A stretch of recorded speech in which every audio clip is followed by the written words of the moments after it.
Halo, assalamualaikum warahmatullahi wabarakatuh. Bertemu lagi dengan mata pelajaran administrasi transaksi. Oke, hari ini kita akan belajar mengenai administrasi transaksi pembelian. Minggu lalu kita sudah belajar mengenai pengertian pembelian, fungsi-fungsi dalam pembelian, dan juga dokumen serta catatan yang digunakan dalam transaksi pembelian. Oke, hari ini kita akan belajar mengenai administrasi transaksi pembelian.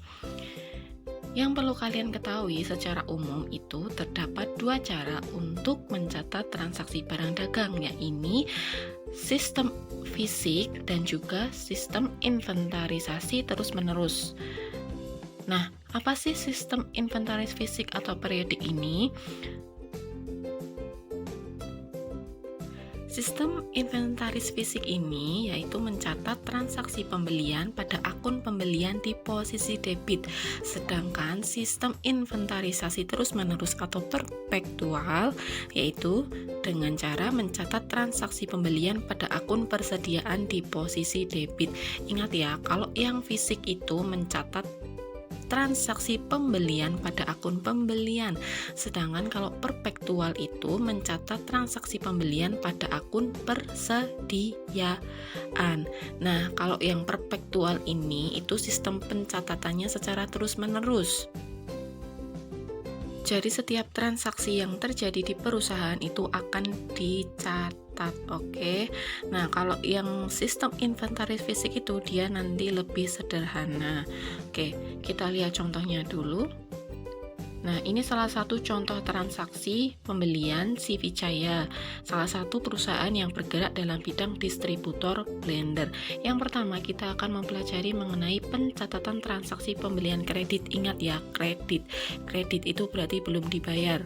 Nah, pada tanggal 3 Maret membeli 200 buah Sharp Sporty Personal Blender seharga 200.000 secara kredit. Ingat ya, 200 buah berarti dikali dengan 200.000. Hasilnya 40 juta. Oke, kita lihat jurnalnya itu kalau dicatat secara periodik, akun yang didebit yaitu pembelian, sedangkan akun yang dikredit yaitu utang dagang, karena ini pembelian secara kredit. Nah, sedangkan secara perpetualnya di sisi debit itu ada akun persediaan. Ingat ya tadi bahwa sistem inventarisasi terus-menerus atau perpetual yaitu mencatat transaksi pembelian pada akun persediaan. Jadi akunnya itu ditulis persediaan. 40 juta di debit dan utang dagangnya di kredit. Kenapa utang dagang? Karena dia pembeliannya masih kredit, berarti belum bayar dan menjadi hutang. Oke, transaksi yang kedua yaitu pencatatan transaksi pembelian tunai. Ini ingat ya, tunai berarti langsung dibayar.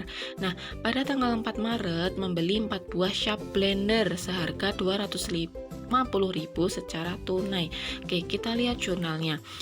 Dia ditulis secara periodik di akun debit, sisi debit yaitu ada akun pembelian, dan di sisi kredit ada kas, karena dia membayar secara tunai, otomatis kasnya berkurang. Sedangkan di perpetual dia di sisi debit ditulis akun persediaan. Oke, lanjut. Ini ada pencatatan transaksi pembelian sebagian tunai dan sebagian kredit. Oke, pada tanggal 10 Maret membeli 100 buah Airlock Blender senilai 120.000. Ingat ya, 100 dikali 120.000 itu hasilnya 12 juta. Nah, dibayar secara tunai senilai 5 juta dan sisanya kredit 1 bulan dengan termin 2/10 N30. Oke, di jurnalnya kita lihat di sistem pencatatan periodik kita akan mencatat pembelian di sisi debit 12 juta. Oke, tadi sudah dibayar secara tunai 5 juta. Oke, berarti kasnya berkurang 5 juta di kredit. Nah, karena ini transaksi pembelian sebagian tunai dan sebagian kredit, karena yang sudah dibayar secara tunai itu 5 juta, berarti yang belum dibayar itu 7 juta dan masuk dalam akun utang dagang di sisi kredit. Begitu juga yang perpetual, yang membedakan dia dicatat dalam akun persediaan. Oke, lanjut.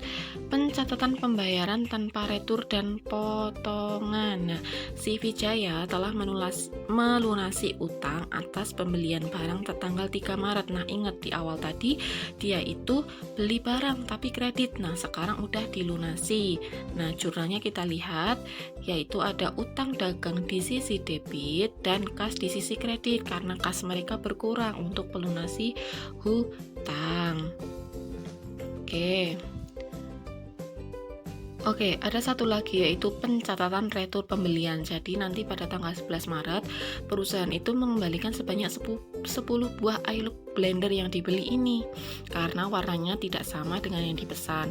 Nah, nanti pencatatannya yang di periodik itu akun yang di debit itu utang dagang 1.200.000 dan di sisi kredit akunnya itu retur pembelian ya, karena ini pencatatan retur pembelian itu yang secara periodik. Nominalnya berapa? 1.200.000. Nah, sedangkan nanti di sisi perpetualnya itu di sisi debit ada akun utang dagang sebesar 1.200.000 dan juga di sisi kredit ada akun persediaan barang sebesar 1.200.000 juga karena retur pembeliannya itu 1.200.000. Oke, lanjut. Oke, sekarang ada pencatatan pembayaran sebesar nilai nominal faktur dikurangi retur dan potongan. Nah, pada tanggal 17 Maret, si Vijaya itu melunasi utangnya atas pembelian tanggal 10 Maret. Ingat ya, tanggal 10 Maret itu dia membeli secara tunai dan juga kredit. Nah, awal pembeliannya itu kan 12 juta. Dia sudah membayar 5 juta uang muka ini. Sisa hutangnya 7 juta. Nah, tanggal 11 Maret dia akan mengembalikan barang karena tidak sesuai dengan yang dipesan itu sebesar 1.200.000. 7 juta dikurangi 1.200.000 berarti sisa utangnya 5.800.000. Nah, dia mendapat potongan pembelian dari perusahaan yang dia beli. Potongan pembeliannya berapa? 216.000. Nah, dia membayar sisa pembayarannya 5.584.000. Nah, di jurnalnya kita menulisnya utang dagang di sisi debit 5.800.000. Kasnya berkurang di sisi kredit 5.584.000 dan mendapat potongan pembelian 216.000. Oke. Itu penjelasan dari administrasi transaksi pembelian. Nanti akan Ibu kirimkan materinya lewat Google Classroom. Silahkan dicermati. Bila masih ada yang belum dipahami, bisa menghubungi Ibu via WA. Terima kasih.